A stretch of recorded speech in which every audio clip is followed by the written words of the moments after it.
होने चाहिए। Internet services cut off कर दिए गए और स्ट्रिक्ट कर्फ्यू लगा दिया गया है गवर्नमेंट की तरफ से। तो अब प्रोटेस्ट का जो मेन मुद्दा था उससे तो काफी दूर हट के चले गए हैं। तो अब प्रोटेस्ट, अब जो वहाँ सिचुएशन है उसमें सुधार कैसे आएगा, क्या क्या होगा आगे, कैसे चेंजेस आएंगे, या फिर ये प्रोटेस्ट जो है अभी जब ये मामला ठंडा हो जाए, बात सब खत्म हो जाए, फिर से शुरू हो सकता है क्या? क्योंकि डिमांड्स तो वहीं के वहीं हैं। तो पहली बात तो है कि वहाँ कर्फ्यू लग गया है और इंटरनेट सुविधाएं भी कटेल कर दी गई हैं। तुमने कहा ना कट ऑफ कर दिया गया है उस रीजन को, हाँ। ठीक है। लेकिन इंटरेस्टिंग बात यह है कि पूरे इंडिया के लोग जिनकी सब अपनी राय देने में पूरा लगे हुए हैं। लद्दाख के लोगों की वॉइस दूसरों तक नहीं पहुंच रही है, लेकिन लेकिन बाकी लोग अपना आपस में जो पूरा इंडिया है वो बात करने में लगा हुआ है कि ये होना चाहिए। अगर मैंने कहा ना धड़े बन गए हैं, कोई एंटी नेशनल घोषित कर रहा है, कोई हीरो घोषित कर रहा है, और पता किसी को भी कुछ नहीं है, ठीक है ना। कम से कम जिन फैक्ट्स के बेसिस पे ये डिक्लेयर किया जा सकता है कि इन दोनों में से क्या चीज है, किसी को नहीं पता है। लोग अपनी तरफ से जो उनकी रायबाजी, जो उनकी मतलब उनके पहले से जो नोशंस हैं उनको कंफर्मेशन मिल रहा है एक तरीके से। हाँ। एक तो ये है। दूसरा ये है कि जब कोई वॉयलेंस प्रोटेस्ट जो है वो उसमें वायलेंस हो जाता है, तो फिर उसके बाद जो सबसे पहला काम तो कॉमन सेंसिकल यही है कि लॉ पीस एंड की तरफ ऑर्डर लाना और लॉ एंड ऑर्डर इंश्योर करना, मेंटेन वो तो कर। करना ही पड़ेगा, ठीक है ना। हाँ। उसके बाद जो तुमने कहा कि क्या प्रोटेस्ट दोबारा से शुरू हो सकता है, क्यों नहीं हो सकता है, होना ही चाहिए। लोगों को ये राइट तो है ही कि उनको कुछ अपनी डिमांड्स रखने हैं, तो वो और कैसे रखेंगे, प्रोटेस्ट ही कर सकते हैं, और क्या कर सकते हैं, ठीक है। एक तो ये, और दूसरा ये है कि ये जो वॉयलेंस वाली बात थी ना प्रोटेस्ट की, इसमें एक चीज है जो ध्यान देनी चाहिए। पिछले 10-15 सालों में जितने भी प्रोटेस्ट दुनिया में हुए हैं और उनकी हाँ। वजह से जितने भी रेवोल्यूशंस आए हैं या जितने भी स्प्रिंग्स आए हैं, उनमें कहीं पे भी कुछ खास अच्छा हुआ नहीं है। चाहे तुम शुरू हो जाओ अरब स्प्रिंग से, अरब स्प्रिंग के बाद सीरिया में जो हुआ, सीरियन सिविल वॉर जो हुआ, उसमें मिलियंस ऑफ लोगों की हाँ। डेथ हुई। और फिर लिबिया में जो हुआ गद्दाफी के मरने के बाद, वहां पर आज तक कोई स्टेबल सरकार नहीं है। आज के समय पे लिबिया में कोई सरकार नहीं है जो क्लेम कर सके कि हम पूरे लिबिया की सरकार है। अपोजिंग फैक्शंस वहां पे रूल कर रहे हैं जगह जगह पे, लेकिन कोई भी सरकार नहीं जिसका पूरी लिबिया के ऊपर कंट्रोल हो, ठीक है। तो एक तो यह है कि एक बार कोई प्रोटेस्ट वायलेंट टर्न कर जाता है तो बहुत चीजें हाथ से बाहर जा सकती है। पर हाँ। इंडिया में इन जनरल ऐसा नहीं होता।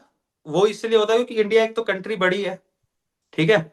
और लोग लार्जली, जैसा कि हमने बात की थी कि लद्दाख के लोग बहुत पीसफुल है, ठीक है ना। तुमने कहा था ना कि वहां पे कभी भी जो प्रोटेस्ट है वो वायलेंट वायलेंटली नहीं भी नहीं हुआ होता है, है। हाँ। वायलेंटली नहीं हुआ है। लोग अपनी डिमांड्स रखते हैं और अनशन करते हैं, लेकिन वायलेंस नहीं हुआ है। तो ये वायलेंस को हम एक डिपार्चर समझ सकते हैं, एक एक्सेप्शन समझ सकते हैं, अपवाद समझ सकते हैं, जो लार्जली पीसफुल प्रोटेस्ट वहां होते हैं और होने चाहिए उनमें, अभी तुमने ठीक है। कहा जब अनशन में लोग बैठे प्रोटेस्ट करते हुए, तो खबर ये भी आई कि दो बहुत ही बुजुर्ग लोग, उनका जो है तबीयत हद से ज्यादा बिगड़ गया था, इतना क्रिटिकल हो गया था कि उनको इमीडिएटली लेकर जाना पड़ा अस्पताल।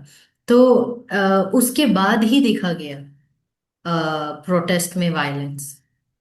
कुछ लोग ये भी जोड़ रहे हैं कि क्योंकि उनकी हालत बिगड़ गई और युवा एकदम गुस्से में तो ऑलरेडी थे ही, क्योंकि इतने सालों से चला आ रहा है ये प्रोटेस्ट, तो अब एकदम बेकाबू हो गए और शुरू हो गया वायलेंस। तो लोग इस बात अगेन से भी जोड़ रहे हैं। अगेन ये उनमें से एक चीज है जिसके बारे में पता पता तो नहीं है, किसी को भी नहीं है 100% से, है ना। लेकिन बहुत हम तो डेफिनेटली बातें हो रही है इस पे भी, जैसे बाकी के भी चीजों पे हो रही है। तो हाँ, डेफिनेटली तभी लोग, डेफिनेटली कब बात करते हैं लोग, जब अपना परसेप्शन को एकदम बिलीव करके ट्रूथफुली ऐसे बोल रहे हैं, या फिर पता ही नहीं है तब। देखो मार्क ट्वेन की एक लाइन है, to a man with for a man with a hammer everything looks like a nail. तो अगर तुमने पहले ही डिसाइड कर लिया है कि कहीं पे क्या हुआ होगा, तो कोई ना कोई एविडेंस, और आजकल सोशल मीडिया की वजह से और 24/7 मीडिया की वजह से इंफॉर्मेशन का इतनी बाढ़ आई हुई है, इतना बराज है कि कुछ ना कुछ तो आपको अपने हिसाब का मिल ही जाएगा। अगर आप कोई चीज चाहते हो, पहले से ही मानते हो कि ऐसा हुआ होगा, तो आपको कुछ ना कुछ तो मिल जाएगा जिसकी जो आपको कंफर्म कर देगा कि हाँ भाई ऐसा ही हुआ होगा। तुमने इंफॉर्मेशन की बाढ़ बोली, बट मेरे दिमाग में मिस इन्फॉर्मेशन की बाढ़ है। तो वही है ना, तो जो इन्फॉर्मेशन तुम चाहते हो उसे तुम इन्फॉर्मेशन कहते हो, और जो हाँ, इन्फॉर्मेशन तुम नहीं चाहते हो उसे तुम मिस मिस इन्फॉर्मेशन कहते हो। तो इन्फॉर्मेशन। सिंपल है, इतना क्या डिफिकल्ट है इसमें। और ये भी उसी से रिलेटेड है कि मैंने कहा ना, जो आपकी ऑलरेडी आपके पास थ्योरी है कि क्या हुआ होगा या क्या हाँ चल रहा है देश में या दुनिया में, आपको जो न्यूज उससे रिलेटेड मिल जाती है, आपको लगता है हाँ यही तो है। हाँ, दिख तो रहा है कि एक सेट थियोरी है। एक सेट थियोरी है कि लेफ्ट की तरफ बात होती है और राइट की तरफ बात होती है, और फिक्स्ड है। लेफ्ट राइट से ज्यादा लोग के पहले से ही देखो, अब हो सकता है दोनों में से एक जगह पूरी सच हो, ये भी हो सकता है दोनों में से एक हाँ साइड पूरी सच हो, लेकिन जब तक फैक्ट्स रिवील ही नहीं हुए हैं उतने हद तक, तब हाँ, लोगों को कैसे पता है? जैसे बट तुम ही ने कहा ना विदाउट वहां रिवील, इंटरनेट। रिवील नहीं हो हुए हैं, उसके बावजूद भी कुछ लोग सोनम वांगचुक को हीरो बता रहे हैं। और जैसे तुमने अभी पहले बोला, कुछ लोग बोल रहे हैं कि एंटी नेशनल है। अब एंटी नेशनल है, यही बोल के तो एनएसए लगा दिया गया। सीधे सीधे अरेस्ट करके भी लेकर जा सकते थे अगर ऐसे लगा कि उन्होंने इंस्टिगेट किया। बात अब ये होने लगी कि उन्होंने इंस्टिगेट किया, ये प्रोटेस्ट वायलेंट हुआ है उनके ही वजह से। लेकिन अगर देखा जाए तो वो तो इस बात की निंदा करते हुए कह रहे हैं कि हम तो हमेशा से पीसफुली ही प्रोटेस्ट करना चाहते हैं। और उन्होंने ही शुरुआत अगर देखा जाए तो इन अ वे ही इज द लीडर। वो वो है जो लीड कर रहे हैं इस प्रोटेस्ट को शुरुआत के दिनों से ही। तो अगर कोई इतने सालों से शांतिपूर्वक प्रोटेस्ट कर रहा है, तो अचानक से उनको ऐसा क्या हो गया कि वो इंस्टिगेट कर दे। अगेन ये भी ऐसी चीजों में से एक है जिसमें हमें तो नहीं पता। कोई श्योरिटी के साथ हम बता पाए ऐसा तो नहीं है। हाँ लेकिन एनएसए लगाना ये थोड़ा ज्यादा है, क्योंकि चलो एक बार को मान लेते हैं कि कुछ ऐसा चल रहा था जिसपे एनएसए लगा जा सकता है, तो हाँ अगेन वही बात है, वो तो 5-6 साल से चल रहा होगा ना। फिर आप 5-6 साल से कैसे कैसे उसके साथ पीसफुली डिस्कशन कर रहे थे उसके साथ वो, जब आज आप एनएसए लगा रहे हो तो कल तक आप डायलॉग के फेवर में कैसे थे? यानी कि तो डिमांड्स लेजिटिमेट सोनम है ना। वांग, हाँ। हाँ, तो प्रोटेस्ट वो लीड कर रहे थे, तो उन्हीं की लीडरशिप में जो प्रोटेस्ट था उसी के साथ तो आप डिस्कशन करना चाह रहे थे ना। तो अचानक से एक दिन क्या हो गया? तो एनएसए इस बात की वजह से लगी है कि इस बार ये बात भी बहुत ज्यादा डिस्कस हो रही है आजकल। हर बार इंटरनेट पे ही डिस्कस हो जाती है और जजमेंट भी पास हो जाता है। तो ये बात भी हो रही है ना कि इन्फ्लुएंस था, बाहरी फॉरेन के लोगों का इन्फ्लुएंस था। उसको भी अब जोड़ा जा फॉर रहा है ना सोनम वांगचुक से, कि उनका इन्फ्लुएंस इन पे था, ये उनके लिए काम कर रहे हैं और इन्होंने ही इंस्टिगेट किया।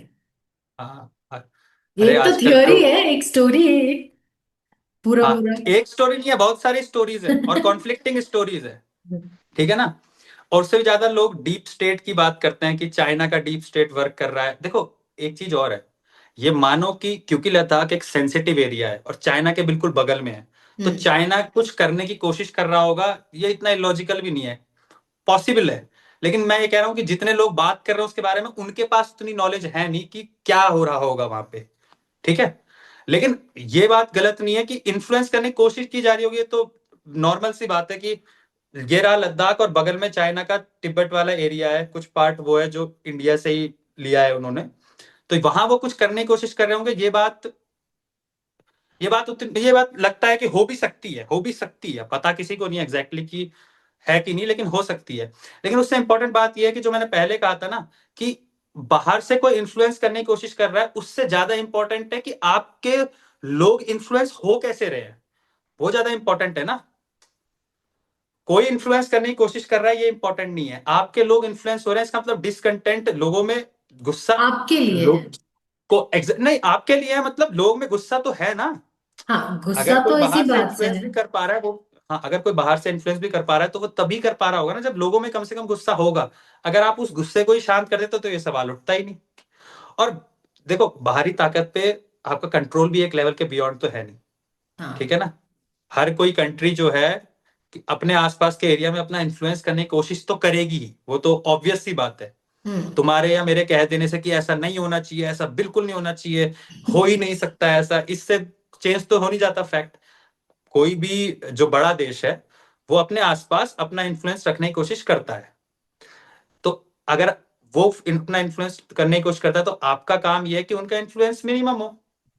ठीक है, एक लेवल से मिनिमम हो जो टॉलरेबल है। और क्या कर किया जा सकता है। और फिर अभी तुमने ही कहा कि अगर इतना ही चाइना इन्फ्लुएंस करने की कोशिश कर रहा है उसके बावजूद भी सारे प्रोटेस्ट अभी तक पीसफुल थे, इसका मतलब उनका उनके इन्फ्लुएंस का ज्यादा कुछ हो नहीं रहा है यहाँ पे। हाँ, एक्सेप्ट अगर तुम इस ये जो एक एक एक्सेप्शनल इंसिडेंट को लेकर, हाँ। एक इंसिडेंट है अगर उसे बहुत ज्यादा मान लो। और इंसिडेंट मैंने कहा ना, क्योंकि यूथ है तो इंसिडेंट हाथ कंट्रोल के बियॉन्ड चला ही जाता है। हर प्रोटेस्ट में ये पॉसिबिलिटी हमेशा रहती है कि चीजें एक लेवल के बियॉन्ड अगर लोग में गुस्सा आ गया, या किसी, तुम्ही ने कहा कि किसी ने पत्थर फेंकना शुरू कर दिया, फिर सामने से फोर्सेस ने कुछ कर दिया। और फोर्सेस को इसीलिए देखो, और कंट्रीज में जब हो रहा है प्रोटेस्ट तो ज्यादा बढ़ जा रहा है। इंडिया में क्योंकि शायद रिस्ट्रेंट दिखाया जा रहा होगा थोड़ा, और दूसरा इंडिया के लोगों का भी अपने सरकार पे भरोसा है होगा ही ना। लोग डिमांड्स रख रहे हैं 5-6 साल से, मतलब उन्हें भरोसा है ही ना।